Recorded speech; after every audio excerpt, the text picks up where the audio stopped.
भगवान श्री कृष्ण क्यों कभी वापस नहीं लौटे वृंदावन? एक नहीं, मिलती है कई वजह। सनातन मान्यताओं के अनुसार श्री कृष्ण जी को भगवान विष्णु का ही मानव अवतार माना गया है। उन्होंने अपना जीवन गोकुल से लेकर मथुरा, वृंदावन और द्वारका में बिताया, लेकिन माना जाता है कि सबसे अधिक वो वृंदावन से ही प्रेम करते थे। परंतु फिर भी मथुरा चले जाने के बाद उनका कभी लौटना नहीं हुआ। इसके पीछे एक नहीं बल्कि कई कारण मिलते हैं। श्री कृष्ण ने कई लीलाएं की हैं, जिन्हें लोग आज भी याद करके आनंदित हो उठते हैं। भगवान श्री कृष्ण ने अपने जीवन का अधिकतम समय वृंदावन में बिताया है। ये बात भी किसी से छिपी नहीं है कि वृंदावन और वृंदावन वासियों से कान्हा कितना प्रेम करते थे, लेकिन इसके बावजूद मथुरा जाने के बाद वो कभी वृंदावन नहीं लौटे। क्या आप इसका सही कारण जानते हैं?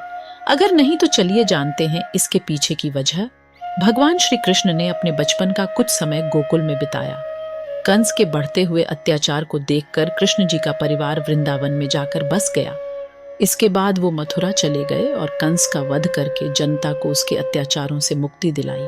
इसके बाद सभी लोगों के आग्रह करने पर उन्होंने मथुरा का राजपाट संभाला। जीवन में कभी वापस लौटकर वृंदावन नहीं आए। कंस का वध करने के बाद जरासंध नाम का राक्षस भगवान कृष्ण का शत्रु बन बैठा। वो मथुरा पर अपना आधिपत्य स्थापित करना चाहता था। कई ग्रंथों में ये वर्णित है कि जरासंध ने 18 बार मथुरा पर आक्रमण किया था, जिसमें से 17 बार उसे असफलता हाथ लगी। 18वें आक्रमण में वो विजय प्राप्त करने में सफल रहा। मथुरा छोड़कर वापस वृंदावन न जाने का एक ये भी कारण था, क्योंकि मौका मिलते ही जरासंध मथुरा पर हमला कर देता। हालांकि जरासंध के लगातार हमलों के कारण ही भगवान कृष्ण ने मथुरा वासियों के साथ मथुरा को छोड़कर पानी के बीचों बीच द्वारका नगरी बसाई। इसके बाद भगवान कृष्ण द्वारिकाधीश कहलाने लगे। भगवान कृष्ण को वृंदावन अति प्रिय था। वो दूर रहते हुए भी वृंदावन और वृंदावन वासियों को सदैव याद करते रहते थे, क्योंकि जितना पावन स्नेह उन्हें वृंदावन में प्राप्त हुआ, उतना कहीं और मिलना संभव नहीं था। लेकिन वो जानते थे कि यदि वो वापस लौटते हैं तो वृंदावन के लोग उन्हें वहां से आने नहीं देंगे। भगवान कृष्ण जानते थे कि वृंदावन जाना उनकी लीला में नहीं था।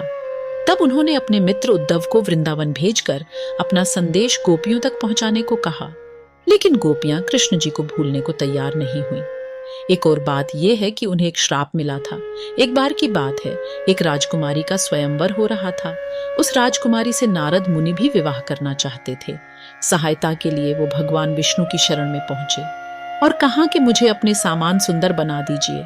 भगवान विष्णु ने उन्हें अपना वानर रूप दे दिया और नारद जी इसी रूप में स्वयंवर में पहुंच गए।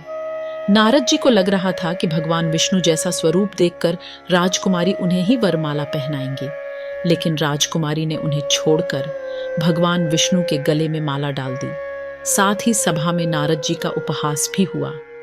इस पर नाराज जी भगवान विष्णु से क्रोधित हो गए और भगवान विष्णु को नारायण को वियोग का श्राप दे दिया था। उस शाप के फलस्वरूप द्वापर युग में कृष्ण जी को राधा रानी से वियोग सहना पड़ा।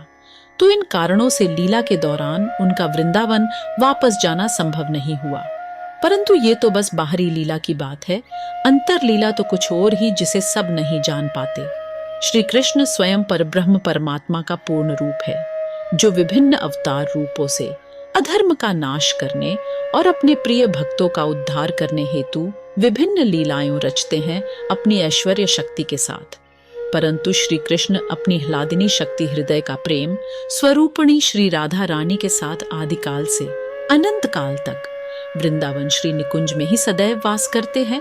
वृंदावन से श्री कृष्ण का वियोग उतना ही असंभव है जितना आत्मा का परमात्मा से, यानी बस ब्रह्म मात्र। अगर आपके इस वीडियो से संबंधित कुछ प्रश्न है तो उन्हें कमेंट्स में पूछें और वीडियो को लाइक और शेयर भी करें।